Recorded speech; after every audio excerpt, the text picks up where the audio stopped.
दोस्तों, अगर आप स्टॉक मार्केट में नए हो एंड आपने किसी भी तरीके से स्टॉक मार्केट में ट्रेडिंग या इन्वेस्टमेंट करने की कोशिश करी जिसके कारण आपको लॉस हुआ है एंड आपको टैक्स भरना पड़ेगा। अगर आपको कैपिटल गेन हुआ है, अगर आपको लॉस भी हुआ है तो भी आपको टैक्स भरना पड़ेगा, ऐसा गवर्नमेंट कहती है।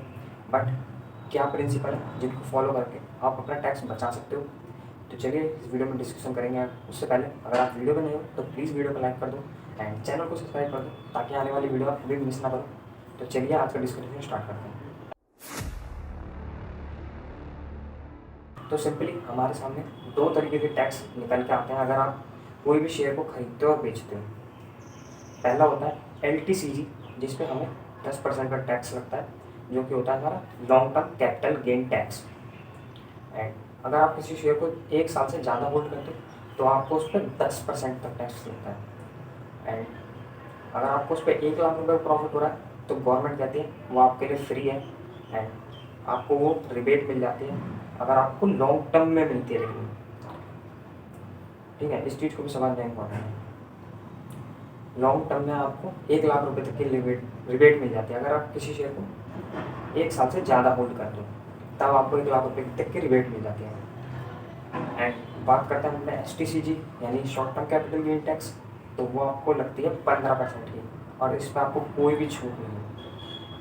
अगर आपको 1 लाख रुपये प्रॉफिट हो रहा है तो आपको 15,000 रुपये टैक्स भरना ही पड़ेगा। एंड ये हमारे सामने दो कॉमन से टैक्स निकल रहा है जो कि हमें सिंपली देखने को मिलता है मार्केट में। एंड आप म्यूचुअल फंड में जाओगे तो भी आपको देखने को मिलेंगे एंड आप स्टॉक खरीदोगे तो भी आपको लगेंगे टैक्स। तो ये सिंपल है। तो चलिए बात कर लेते हैं आप इन्हें बचा कैसे सकते हो। अगर आप लॉन्ग टर्म में कोई शेयर को होल्ड कर रहे हो तो सबसे पहली चीज़, कभी भी किसी शेयर को लॉन्ग टर्म होल्ड करना है तो प्लीज़ जो 1 साल का बेनिफिट है उसे जरूर लेते चलना, ताकि अगर आज किसी शेयर में 1 लाख रुपये प्रॉफिट हो रहा है तो आपको उसे बुक करके उसे दोबारा से खरीद लेना उसी दिन। बट आप पे लिक्विडिटी होनी ज़रूरी है। बट फिर इस तरीके से आप उसे खरीद लो तो आपने 1 लाख रुपये की रिबेट ले ली।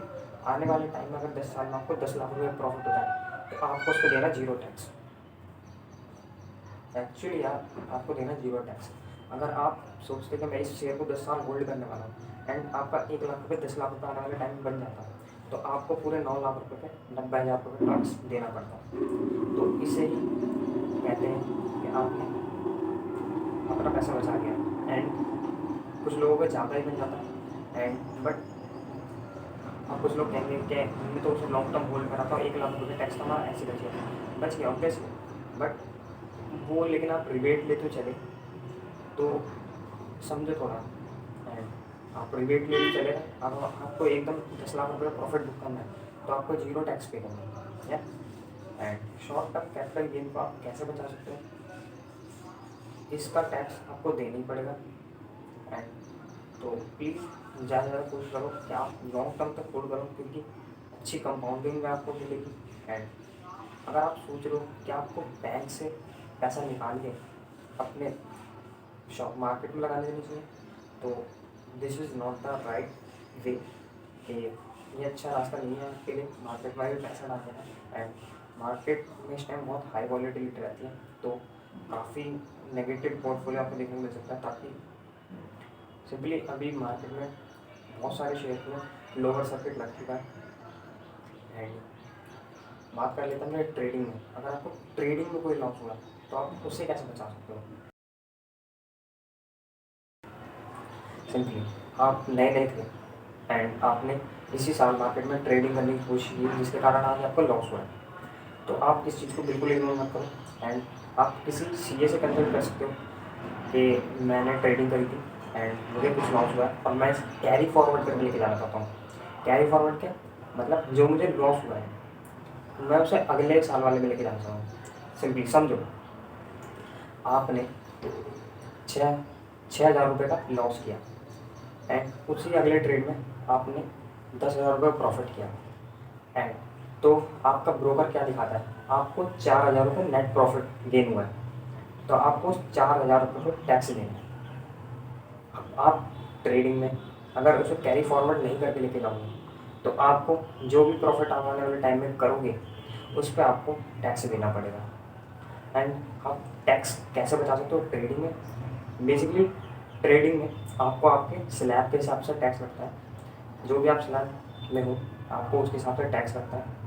एंड आप छोटे मोटे प्रॉफिट को आप ट्रेडिंग से कैसे बचा सकते हो? सिंपली या तो आप जिस कमरे में ट्रेड कर रहे हो उस कमरे में जो भी आपका खर्चा हो रहा है, बिजली का बिल, आप उन सबका बिल लगा सकते हो अपनी आईटीआर में। एंड आपने कोई फ़ोन लिया, आईफोन लिया, एंड आप उसका भी बिल लगा सकते हो कि मैंने ये ट्रेडिंग के पर्पज़ से लिया। एंड आप वहाँ भी टैक्स बचा सकते हो। तो इसी तरीके से बहुत सारी चीज़ें आप किसी को रख सकते हो ट्रेडिंग के लिए। आप उसकी जॉब की सैलरी उसे दे सकते हो एंड उससे आप पैसा बचा सकते हो। एंड आप कोई भी लैपटॉप कंप्यूटर खरीदते हो तो मैंने ये ट्रेडिंग पर्पज़ खरीदा, आप उसका बिल लगा सकते हो प्रॉपरली। एंड आप गवर्नमेंट को शो कर सकते हो कि मैंने ये जो मेरा 5 लाख का प्रॉफिट हुआ है मैंने खर्चा भी किया 5 लाख का, तो ये मेरे एक्सपेंसेस है, तो इससे गवर्नमेंट आपको 0 टैक्स देने के लिए कह देगी। तो इस तरीके से आप प्रॉपर अपनी टैक्स प्लानिंग कर सकते हो। अगर आपने कोई एफडी कराई हुई है एंड आपको उस पर 10% का टीडीएस लगता है। बात कर लेते हैं एफडी की। अगर आपने कोई अपने बैंक में एफडी कराई हुई है एंड आपको उस पर 7 या 8% जो भी इंटरेस्ट मिला है, आपको उस पर 10% टीडीएस लगता है। नहीं पता ना? आपको उस पर 10% टीडीएस लगता है। एंड अगर आप पैन कार्ड ना जमा कराओगे, नहीं जमा कराओगे, तो आपको वो 20% तक लग सकता है। तो प्लीज़ अपना पैन कार्ड जमा कराया करो, ताकि आने वाले टाइम में आपको कोई भी इंटरेस्ट ऐसा कोई भी टीडीएस इंटरेस्ट ना देना पड़े। और ये बैंक पहले ही काट लेता है आपको इंटरेस्ट देने से पहले। तो प्लीज़ इसकी प्रॉपर एजुकेशन आप ले लो, ताकि आने वाले टाइम में आपको कोई ऐसा लॉस ना देखना पड़े। एंड अगर आप एफडी नहीं कराएंगे तो आप सिंपली अपने अकाउंट में ऑटो स्वीप मोड ऑन करा सकते हो, जिसके उससे आपको 5 से 6% अपने सेविंग अकाउंट में मिल जाएगा। तो ये बहुत हिडन बटन है जो आप अपने अकाउंट में ऑन करा सकते हो। आप क्लियरली उनको बोल सकते हो कि मेरे को अपने अकाउंट में ऑटो स्वीप मोड ऑन कराना है। एंड कम्प्लीटली मैंने अपना अकाउंट में खुद कराया हुआ है एंड कोई दिक्कत नहीं है, बहुत अच्छा रिटर्न वहाँ से भी आ रहा है। एंड प्रॉपरली अपनी अब बात कर लेते हैं कि आप अगर स्टॉक मार्केट में हिस्सा लाना चाहते हो तो आप क्या कर सकते हो।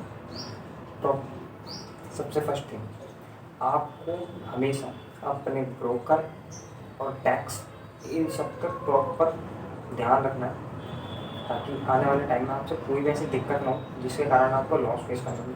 तो प्लीज़ इन चीज़ों को ध्यान से संभाल के आपको रखनी है सारी फाइलें। और आप कोई भी स्टॉक मार्केट में कदम ले रहे हो तो प्लीज़ अगले महीने से काम करना, ताकि जो क्वार्टरली रिजल्ट है वो आने वाला है। तो इस वजह से थोड़ी मार्केट में वॉलीटिलिटी बढ़ी हुई है, तो आपको कोई अप डाउन के चक्कर में लॉस ना हो जाए, बड़ा लॉस ना हो जाए। तो आप इसको भी ध्यान में रख सकते हैं। अगर वीडियो अच्छा लगा हो तो प्लीज़ लाइक कर देना एंड चैनल को सब्सक्राइब कर देना, बिकॉज बहुत सारे बंदे वीडियो देखते हैं बट चैनल सब्सक्राइब नहीं करते। तो प्लीज़ वीडियो को लाइक कर दो एंड वीडियो अच्छा लगा तो please you can share this video and others, ताकि उनको भी पता लगे कि अगर वो स्टॉक मार्केट में काम कर रहे हैं तो कैसे अपना टैक्स बचा सकते हैं। एंड अगर आपको इस वीडियो को शेयर कर सकते हो तो प्लीज़ ज़्यादा से ज़्यादा लोगों तक शेयर करो, ताकि उन्हें भी टैक्स के बारे में पता लगे। बिकॉज हम हर जगह टैक्स पे करते हैं, तो अगर ये इतना ही इंपॉर्टेंट है तो हम इस चीज़ के बारे में सीखते क्यों नहीं हैं। तो प्लीज़ अगर आप इस चीज़ के बारे में हमें कोई सिखाता नहीं है, अगर कोई सिखा रहा है तो उस चीज़ की वैल्यू करनी चाहिए। एंड अगर आप सही चीज़ की वैल्यू करोगे तो सही चीज़ आपकी भी वैल्यू करेगी। तो please you can share this video to spread the awareness and